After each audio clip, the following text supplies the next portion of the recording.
Bahkan begini, ada mantan-mantan kader HTI, mantan-mantan kader HTI, masuk NU sekarang.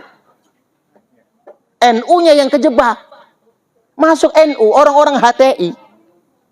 Bahkan yang saya sangat heran itu ada kader HTI yang suka membagi-bagikan bendera hitam, ikut Rioni 212 berjilid-jilid, begitu. Sekarang masuk NU. Lulus PDPKP NU, kaderisasi dalam NU, lulus PMK NU, Pak. Nanti dia akan menduduki jabatan-jabatan penting di NU. Jadi mereka sekarang sudah mengubah pola, namanya infiltrasi.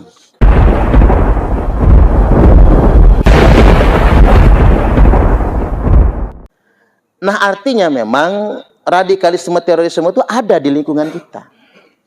Dan kita harus sadar, lapor dengan Pak RT, Kaling, Babinsa, Babin Kamtipmas, kalau ada aliran-aliran yang kira-kira menurut nurani kita sebagai manusia biasa, warga negara yang baik, ini kayaknya aneh nih alirannya. Segera laporkan sebagai tindakan antisipasi.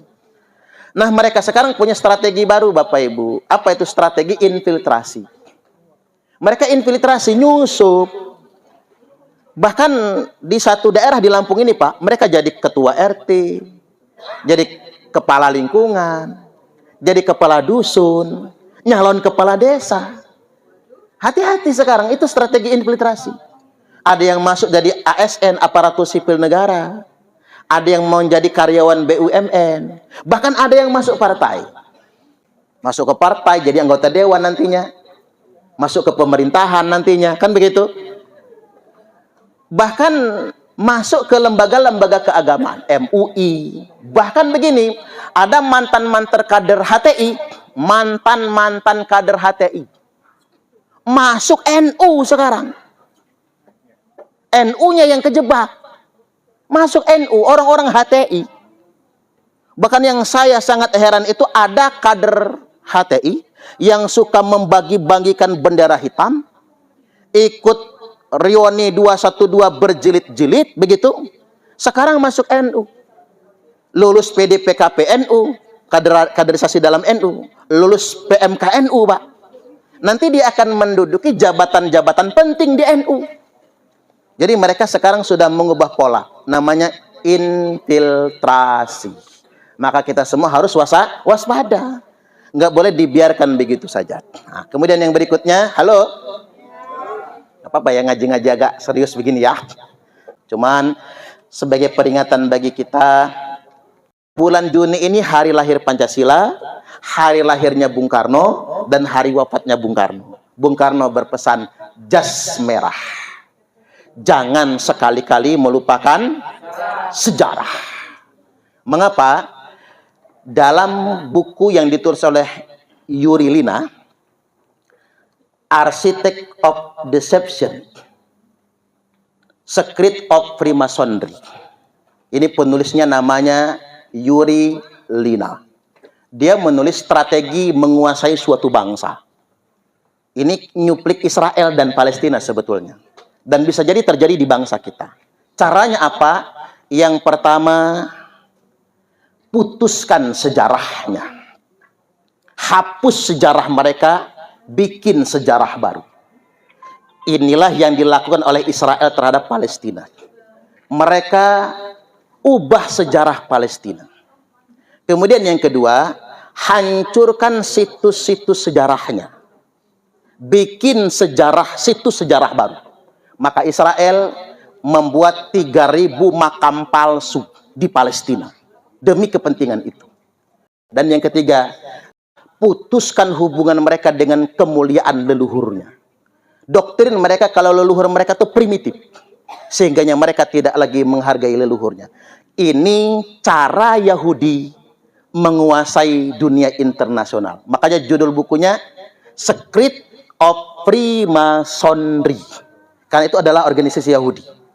Nah, di Indonesia, Bapak Ibu, hal-hal mirip sudah mulai terjadi. Pertama, simpangkan sejarahnya. Buat sejarah baru. Kita ini sedang agak cemas.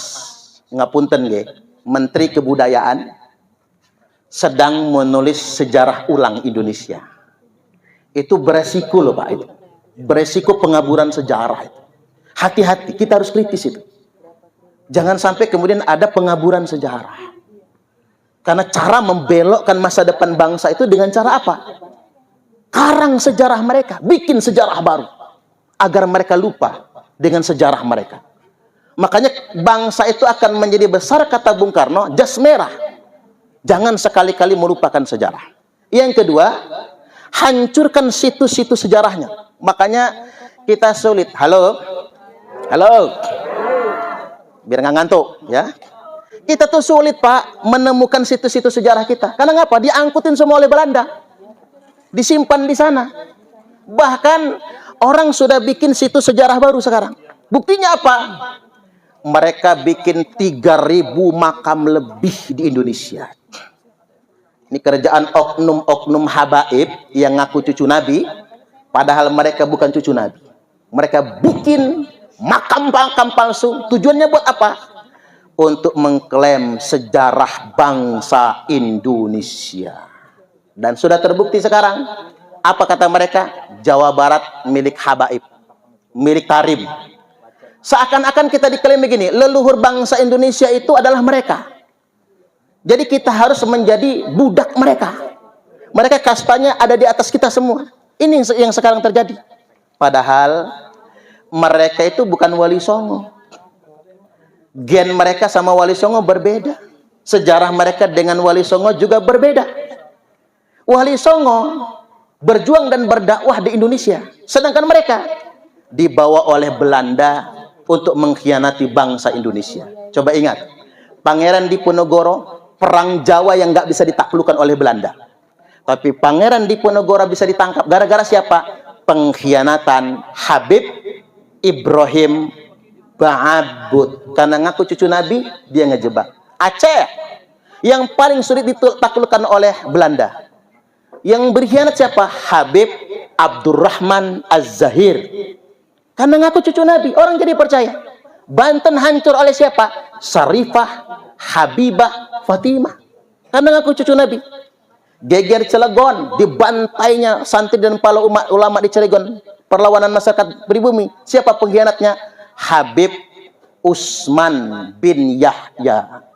Yang dia nulis satu kitab untuk mengatakan perjuangan masyarakat Nusantara melawan Belanda tersebut adalah sesuatu yang menyimpang, sesuatu yang sesat. Artinya, jangan pernah percaya dengan penipu yang coba ingin membelokkan sejarah bangsa Indonesia. Dan yang ketiga, mereka putuskan hubungan kita dengan leluhur kita.